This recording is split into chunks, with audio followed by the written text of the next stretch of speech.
Oriental Rabbonim of yesteryear. And here on Gimel Sivan, the 3rd of Sivan, naturally, is a Hilula of a really great Italian rabbi. Happens to be Rabbi Yosef ben Emmanuel Ergas, really, really great, prominent rabbi, born in English year 1685 and passed away at around 45 years old in the year 1730. One of the great rabbis from Italy, and very much, he was a great Kabbalist, also he's a great rabbi, and was part of the great Rabbonim from Italy itself. And let's explore within regards to the greatness of this great rabbi. So he was actually born in the area of Livorno. This was in the year 1685. His father was a prominent rabbi, also Rabbi Emmanuel Ergas, also who was head of the community. It's actually interesting also. His maternal grandfather was Moses Pinheiro, also, which has been a lot of things reported about him also. He actually, interesting enough, Rabbi Ergas actually studied Torah in the city's yeshiva under the auspices of Rabbi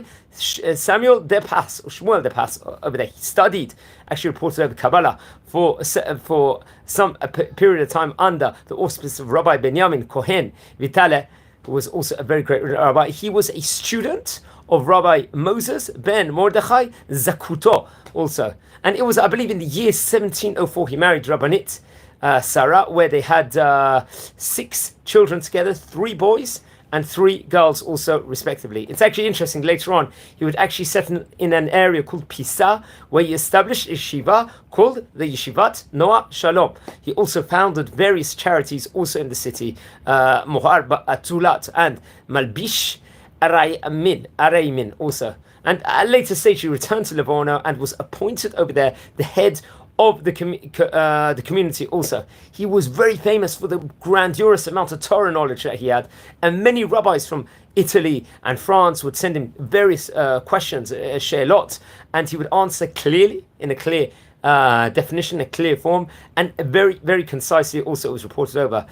One of his most prominent students at the time was a famous rabbi of the name Rabbi Malachi ben Yaakov HaKohen, who was a very, very great Gemara methodologist and a great Kabbalist also of the 18th century also, which is, and he was author of an encyclopedic work called Yad Malachi, respectively. Also, he became famous for a very colossal, very incredible Kabbalistic work called the Shomer Emonim, also in which he clarified the, let's say, the truths of the Kabbalah. Also, was reported over. The work was structured as a dialogue between 2 different characters.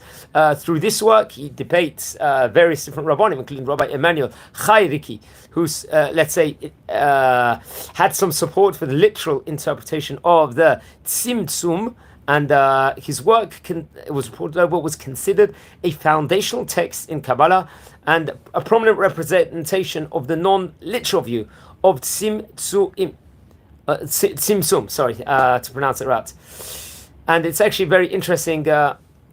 His work was, he also wrote different other books, also a book on Jewish law called the Rabbi Yosef also, and he passed away in the year 1730. What we could add on some more interesting things in regards to Rabbi Ergas was also, I believe, there was a Sabbatian of the name Nehemiah Hayun who tried to get an appropriation for his book, but Rabbi Ergas actually recognized that his character wasn't really what it was, and actually took him, didn't allow him inside the city. Also, later on, Hayun would actually go to Amsterdam to print these books, which brought, let's say, some defamation against, let's say, Rabbi Ergas, but he responded with 2, Rabbi Ergas, the great rabbi, responded with 2 polemical books called the Tochachat Megule and also the Hatzad Nachash also, which was printed, I believe, in the year 1715 in London. Actually, very, very interesting enough.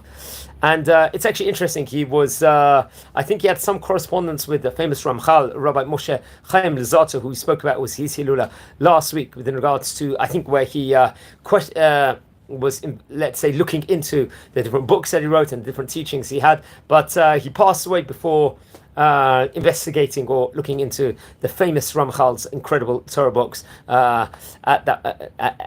just before he was able to give it full clarity within regards to that at that point in time. He wrote different colossal works. Let's look at some of the books he wrote, including the Divrei Yosef, which was She'elot and Shuvot, which is printed in Livorno. Naturally, also the Shomer Emunim, the very famous book which we've spoke about. What was that? That was on the Torah and the Kabbalah, respectively. I think that was printed in Holland, in the Netherlands, in Amsterdam. There was Minchat Yosef, which was also printed in Livorno at the time, which had a massive publishing area. Livorno did. It was a book on Kabbalah. The Mavo Petachim, which was Klalim on the writings of the Ari, I believe, which is actually printed, I believe, in Germany, in Berlin, and the Tochacha Megula B'Atzad Nachash, which we talked about before, which was against the teachings of Nehemiah Chayon, which we talked about was from the Hashab Ta'ot. This was actually printed in London, as we stated before. Also, more can be said with regards to the rabbi. We talked about, he had two of his sons, included Rabbi Avram and Rabbi Emmanuel. Also, some of his teachers, let's look at the teachers again, including Hamukubal, Rabbi Benjamin HaKohen Vitala, who we spoke about. Rabbi Shmuel Difas was another. We talked about his student, Rabbi Melachi HaKohen, also. And look, we could, a lot more things can be said within regards to him. It was actually, I believe he got married at the age of 18, and he moved to various different places. I think Reggio, which was one of the places he moved to, is actually based near Parma, and in Italy also. And it's interesting. Many of the students actually went to study in his yeshiva also over there, and many of the students became very, very great in Torah and actually fought against the Sabbatian movement, which we spoke about before, which was a massive problem in that generation. Before he passed away, he embraced his students, and the whole of Italy was very, very sad after his passing, when he passed away in the year 1730. There's a lot of information in encyclopedias with regards to different books, in regards to the great rabbi over here. And please don't forget to light candles in the great rabbi's memory, Rabbi Yosef Ergas Z'tl Libracha. And yeah, we've covered already about at least five rabbis from Italy over the period also. And it's actually interesting.